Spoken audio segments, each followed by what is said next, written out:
एक दफा का जिक्र है कि एक खूबसूरत गांव था। इसमें मतू नामी एक शख्स रहता था जो जंगल से लकड़ियां काटकर बेचता था।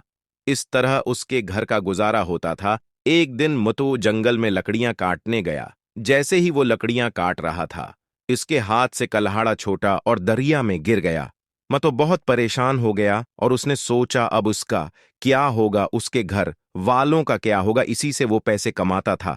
इतने में वो परेशान था कि पानी से एक बुजुर्ग निकले और वो उसे कहने लगे कि तुम क्यों परेशान हो। तो मत्तू ने उन्हें बताया कि वो लकड़ियां काट रहा था और उसका कुल्हाड़ा पानी में गिर गया है। अब उसके पास और कोई कुल्हाड़ा नहीं है और वो किससे लकड़ियां काटेगा। तो इतने में वो बुजुर्ग कहने लगे कि तुम परेशान ना हो, मैं तुम्हें तुम्हारा कुल्हाड़ा निकाल के देता हूं। तो वो पानी के अंदर चले गए और कुछ देर बाद वो पानी से बाहर निकले और उनके हाथ में एक सोने का कुल्हाड़ा था और मुतु को कहने लगे, ये लो तुम्हारा कुल्हाड़ा। तो मुतु कहने लगा, ये कुल्हाड़ा इसका नहीं है। तो फिर वो बुजुर्ग दोबारा पानी में गए और थोड़ी देर बाद बाहर निकले। तो इस बार उनके हाथ में चांदी का कुल्हाड़ा था। तो मुतो को कहने लगे, ये लो तुम्हारा कुल्हाड़ा। मुतो कहने लगा, ये कुल्हाड़ा भी मेरा नहीं है। तो वो बुजुर्ग तीसरी बार पानी में गए।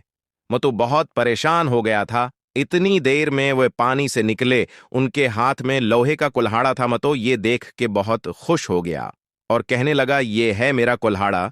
तो वो बुजुर्ग मतौ से बहुत खुश हुए और पूछा कि जो पहले दो लाए तुमने वो क्यों नहीं लिए। तो वो कहने लगा कि वो मेरे नहीं थे और उसी लिए वो मैंने अब से नहीं लिए, क्योंकि वो किसी और के थे और अगर मैं वो ले लेता तो ये गलत बात होती। तो वो बुजुर्ग मतू की उस बात से बहुत खुश हुए और उन्होंने दूसरे दो भी इनाम के तौर पे मतू को दे दिए। प्यारे बच्चों, इस कहानी से हमें यह सबक मिलता है कि हमें कभी झूठ नहीं बोलना चाहिए, हमेशा सच बोलना चाहिए, चाहे हालात कैसे भी हों।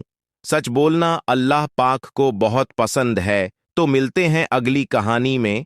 तो तब तक के लिए अपना ख्याल रखना। अल्लाह हाफिज, गुड बाय।